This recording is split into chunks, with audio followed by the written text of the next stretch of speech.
Hi. National education policy 2020 நம்ம government இந்த NEP 2020 எதுக்காக கொண்டு வந்திருக்காங்க, இந்த நேஷ்னல் எஜுகேஷன் பாலிசியில் என்னென்னலாம் சொல்லியிருக்காங்கங்கிறத நம்ம பார்க்கலாம்.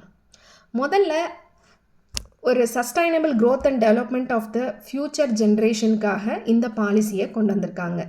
ப்ளஸ் இப்போ உள்ள எஜுகேஷன் சிஸ்டமில் இருக்கிற குறைகளை நீக்கி அதை சரி பண்ணி NEP 2020 மூலமாக ஒரு எஃபெக்டிவ் எஜுகேஷனை, ஒரு பவர் பேக்ட் எஜுகேஷனை இப்போ உள்ள ஜென்ரேஷன் கொடுக்கறதுக்காக தான் இந்த NEP 2020 கொண்டு வரப்பட்டிருக்கு. இப்போ இதில் மெயினாக என்ன சொல்கிறாங்க, இதில் ஸ்கூலில் நிறைய ரிஃபார்ம்ஸ் பண்ணியிருக்காங்க. ஸ்கூல் எஜுகேஷன், அதாவது NEP 2020 both for school and college educations higher எஜுகேஷனையும் சரி பண்ணியிருக்காங்க. இப்போ நம்ம ஸ்கூலில் உள்ள ரிஃபார்ம்ஸ் மட்டும் நம்ம பார்க்கலாம். ஸ்கூல் அளவில் இவங்க என்னென்ன ரிஃபார்ம்ஸ் எல்லாம் கொண்டு வந்திருக்காங்க அப்படிங்கிறத பார்த்தீங்க அப்படின்னா, முதல்ல கரிக்குலம் ஸ்ட்ரக்சர், அதாவது ஸ்கூல் அளவில் உள்ள கரிக்குலம் ஸ்ட்ரக்சர் 10+2 இருந்த ஸ்ட்ரக்சரை இப்போ 5+3+3+4 மாற்றிருக்காங்க. அதாவது 4 டிஃப்ரெண்ட் லெவல்ஸ் ஆஃப் எஜுகேஷனை கொடுத்துருக்காங்க ஸ்கூல் லெவலில். அது என்னங்கிறத நம்ம பார்க்கலாம். ஃபஸ்ட்டு ஃபவுண்டேஷ்னல் ஸ்டேஜ், ரெண்டாவது ப்ரிப்ரேட்டரி ஸ்டேஜ், மூணாவது மிடில் ஏஜ் அண்ட் நான்காவது செகண்டரி ஸ்டேஜ். ஸோ 4 பிரிச்சிருக்காங்க.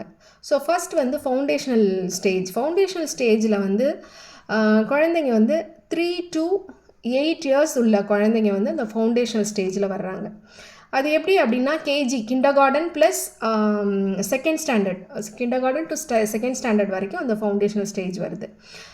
இந்த ஃபவுண்டேஷனல் ஸ்டேஜில் அழுத்தமாக என்ன பதிவு பண்ணுறாங்க அப்படின்னா, ஃபவுண்டேஷனல் லிட்ரஸி அண்ட் நியூமரசி இதை 100% இருக்கணும் அப்படிங்கிற ஒரு விஷயத்தை ஸ்ட்ரெஸ் பண்ணியிருக்காங்க.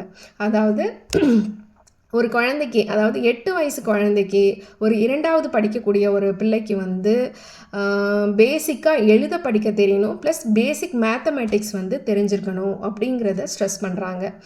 இது 100% இருக்கணும், அதை நோக்கி நம்ம பயணிக்கணும் அப்படிங்கிறதையும் ஸ்ட்ரெஸ் பண்ணுறாங்க. அடுத்து ப்ரிப்ரேட்டரி ஸ்டேஜில் இப்போது இது 3, அதாவது 3, 3rd, 4th, 5th ஸ்டாண்டர்ட் படிக்கிற பசங்க, இது 8 இயர்ஸ்லேருந்து 11 இயர்ஸ்க்குள்ள பசங்க இந்த ப்ரிப்ரேட்டரி ஸ்டேஜில் இருப்பாங்க.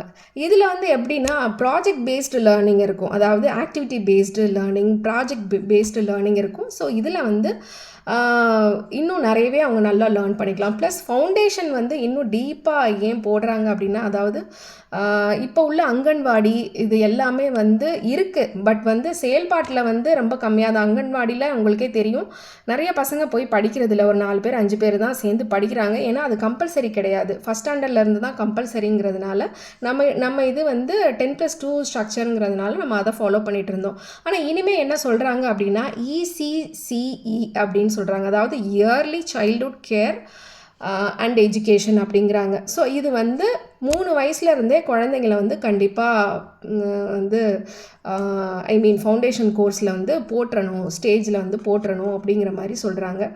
ஸோ இதுக்காக ஸ்பெஷலாக டீச்சர்ஸை ட்ரெயின் பண்ணி பிள்ளைங்களுக்கு அந்த வயசில் இருக்கிற மூல வளர்ச்சி காக்னிட்டிவ் டெவலப்மெண்ட் ரொம்ப அபரிவிதமாக இருக்கிறதாக ரிசர்ச் சொல்லுது.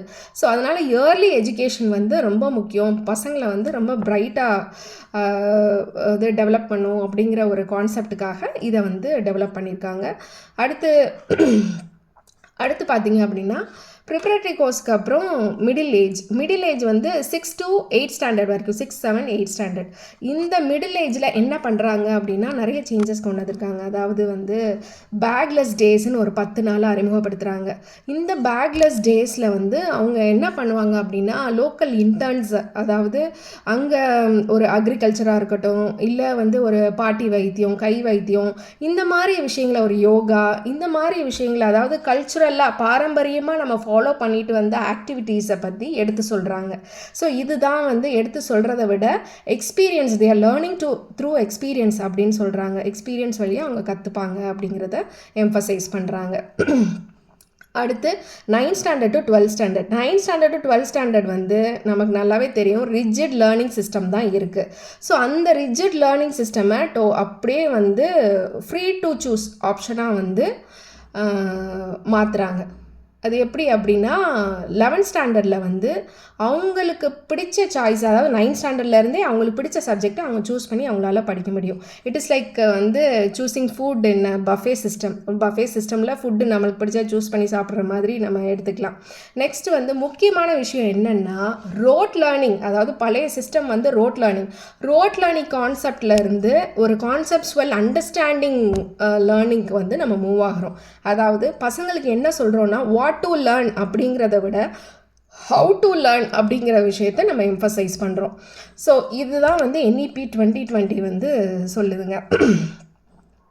ஸோ இதனால் வந்து ஒரு ஹோலிஸ்டிக் டெவலப்மெண்ட் கிடைக்கும். அதாவது பசங்களுக்கு வந்து அவங்க காக்னேட்டிவாக எப்படி டெவலப்டாக இருக்காங்க, ப்ளஸ் காக்னேட்டிவ், சோஷியல், இமோஷ்னல், இந்த மாதிரி, அதாவது ஸ்போர்ட்ஸ் வைஸ் எப்படி அவங்க டேலண்டடாக இருக்காங்க. ஸோ இந்த மாதிரி விஷயங்களை எல்லாத்தையும் ஒரு ஹோலிஸ்டிக் டெவலப்மெண்ட் அப்ரோச் வச்சு ஃபாலோ பண்ணுறாங்க. அதாவது அசஸ்மெண்ட்டே இது எல்லாத்துக்கும் சேர்த்து ஒரு 360 டிகிரி அசஸ்மெண்ட் வந்து கொடுக்குறாங்க. ப்ளஸ் முக்கியமான விஷயம், நல்ல டீச்சிங் இருக்கும்போது தான் ஒரு பவர்ஃபுல் சில்ட்ரனை வந்து பவர்ஃபுல் ஸ்டூடெண்ட்ஸை நம்ம உருவாக்க முடியும். ஸோ அந்த டீச்சிங்க்கு என்ன பண்ணுறாங்க அப்படின்னு கேட்டிங்க அப்படின்னா பெடகாகியை வந்து ரொம்ப ஸ்ட்ராங் பண்ணுறதுக்காக, எம்பவர் பண்ணுறதுக்காக பெடகாகி, கண்டினியூவஸ் பெடகாகி டெவலப்மெண்ட் அப்படின்னு சொல்லிட்டு ஒரு 50 hours, வருஷத்துக்கு ஒரு 50 மணி நேரம் வந்து அவங்க இந்த ட்ரைனிங்கை வந்து டீச்சர்ஸ் கண்டிப்பாக எடுத்துக்கணும் அப்படிங்கிறாங்க. ப்ளஸ் வந்து பை 2030 டீச்சர்ஸ் எல்லாருமே வந்து 4 years இன்டெகிரேட்டட் B.Ed கோர்ஸ் வந்து கம்ப்ளீட் பண்ணிக்கணும். அப்போ தான் டீச்சராக வேலை பார்க்குறதுக்கு எலிஜிபிளாக இருக்க முடியும் அப்படிங்கிறதையும் எம்ஃபசைஸ் பண்ணுறாங்க. So as a whole NEP 2020 வந்து என்ன சொல்லுது அப்படின்னா rote learning to how to learn அப்படிங்கிற ஒரு ஸ்ட்ரக்சருக்கு மாறுது. ப்ளஸ் 10+2 to 5+3+3+4 அப்படிங்கிற ஒரு கரிக்குலம் ஸ்ட்ரக்சருக்கு வந்து மாறுது. ஸோ ஒவ்வொரு இதுலேயும் வந்து ஸ்டூடெண்ட்ஸோட மல்டி டிசிப்ளினரி டேலண்ட்ஸை வந்து என்ஹான்ஸ் பண்ணுறதுக்கான ஒரு ஆப்பர்ச்சுனிட்டியை உருவாக்கி கொடுக்குறாங்க. ப்ளஸ் வந்து SDG, சஸ்டைனபிள் டெவலப்மெண்ட் கோல்ஸை ஃபுல்ஃபில் பண்ணுறதுக்காக இந்த நேஷ்னல் எஜுகேஷன் பாலிசி வந்து மெயினாக வந்து கொண்டு வரப்பட்டது. இன்னொரு விஷயம், முக்கியமான விஷயம் என்ன அப்படின்னா லாஸ்ட் பட் நாட் லீஸ்ட், இது என்ன அப்படின்னா நெக்ஸ்ட் ஃப்யூச்சர் டிகேட்ஸில் அதாவது இந்தியாவில் தான் யங்கர் ஜென்ரேஷன் வந்து அதிகமாக, highest population of younger generation is going to be in India. So அந்த யங்கர் ஜென்ரேஷனுக்கு ஒரு ஸ்ட்ராங் ஃபவுண்டேஷனோட ஒரு பவர் பேக்ட் எஜுகேஷனை எப்படி கொடுக்குறது அப்படிங்கிறது தான் இந்த NEP 2020 வந்து சொல்லுது. ஸோ இப்போது இதில் அப்போ தமிழ்நாட்டுக்கு வந்து இதில் எந்த இதுவும் எதிர்ப்பும் இல்லையா அப்படின்னு கேட்டிங்கன்னா இருக்குது. இதில் இன்னொரு விஷயமும் சொல்கிறாங்க. அதாவது they are telling us 3 language formula அப்படிங்கிறத ஒரு விஷயத்தையும் வந்து ஃபாலோ பண்ணுங்கள் அப்படிங்கிறாங்க. பட் தமிழ்நாடு வந்து பை 2 language தான் ஃபாலோ பண்ணிகிட்டு இருக்காங்க. ஸோ அதனால் இதுக்கு வந்து ஒரு எதிர்ப்பு இருக்குது. எப்போவுமே 3 language எங்களுக்கு தேவையில்லை அப்படிங்கிற மாதிரி. ப்ளஸ் சான்ஸ்கிரிட்டசைஸ்ட், அதாவது சான்ஸ்கிரிட்டை எல்லா இடத்துலையும் வந்து அவங்க கொண்டு வரதுனால அதுக்கும் ஒரு சின்ன எதிர்ப்பு இருக்குது. ப்ளஸ் வந்து இன்னொரு விஷயம் இதில் NEPயில் எம்ஃபசைஸ் பண்ணுறது முக்கியமான விஷயம் என்னென்னா மதர் டங்கில் நீங்கள் டீச் பண்ணலாம். 5th ஸ்டாண்டர்ட் வரைக்கும் கம்பல்சரியாக மதர் டங்கில் நீங்கள் தாராளமாக டீச் பண்ணலாம். 8th ஸ்டாண்டர்ட் வரைக்கும் கூட நீங்கள் எக்ஸ்டெண்ட் பண்ணிக்கலாம் அப்படிங்கிற ஒரு ஆப்ஷனும் கொடுத்துருக்காங்க. So on the whole NEP 2020 வந்து ஒரு நல்ல பவர் பேக்ட் எஜுகேஷன் சிஸ்டமை உருவாக்கும். ப்ளஸ் ஒரு நல்ல ஒரு ஸ்ட்ரென்த்ஃபுல், ஒரு ஸ்ட்ராங் ஃப்யூச்சர் ஜென்ரேஷனை உருவாக்குங்கிறது வந்து நம்ம எல்லாரும் தெரிஞ்சுக்க வேண்டிய விஷயம்.